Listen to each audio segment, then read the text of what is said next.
Kelly's defense questioned Jane repeatedly about her relationship with Kelly and documented contact between them all the way up to January of 2019. Kelly's attorney confirming Jane lived with Kelly and his wife in her early 20s, the three of them sexually involved.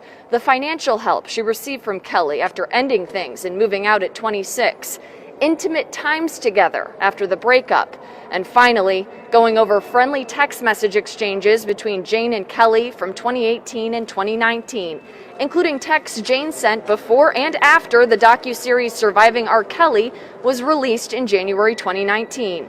Asking directly, after all these years and a continued relationship, why she's coming forward and testifying. Pointed out on cross-examination is exposing, hey, yeah, you testified on direct that you were sexually abused, right? And you were sexually abused at 14 years old, and this had gone on hundreds of times, well until you were 18 years old, right? But after you became an adult, you were still involved with this guy, right? And so this is calling into question these things that she is testifying about. If you were subject to this just traumatic situation where you were abused and manipulated, isn't it true that you carried on this relationship well into your adult age?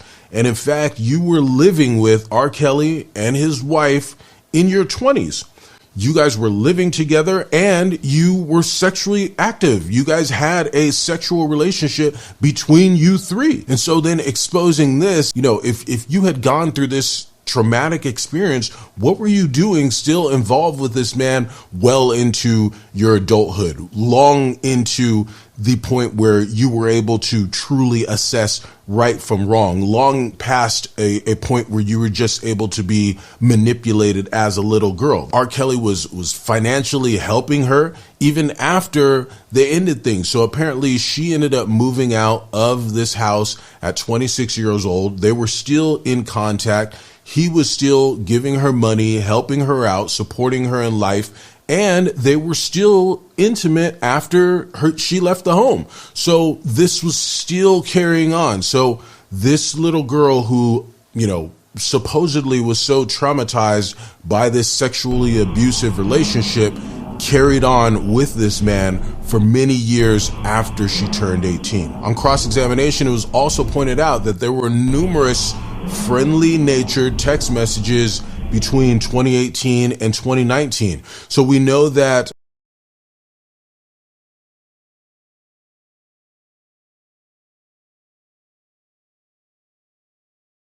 Surviving R. Kelly, the documentary on R. Kelly and the alleged sexual abuse, that came out in January 2019, and it was pointed out that, hey, up until this documentary came out, you guys were sending text messages, and even after the documentary came out, you were still sending text messages.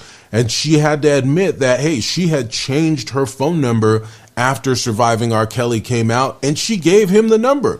So they're still in contact. So this, again, we're taking this situation where she's painted this picture, a direct examination filled with tears and sadness and I was exploited and all of this. So the purpose of the cross-examination is being able to expose, hey, you're saying that you were sexually abused at this young age and all these things happened to you, but yet, why is it, if this was the case, why is it that, well into your adult years, you're still having contact with this man? But the false statements did not stop there. Jane made false statements to federal prosecutors when she was questioned by them in 2019. But the false statements did not stop there. Jane made false statements to federal prosecutors when she was questioned by them in 2019. So we're talking about lies presented under oath to a grand jury in Cook County, and then as recently as 2019, lying to federal prosecutors. And so with all this as a background, her saying that she was sexually abused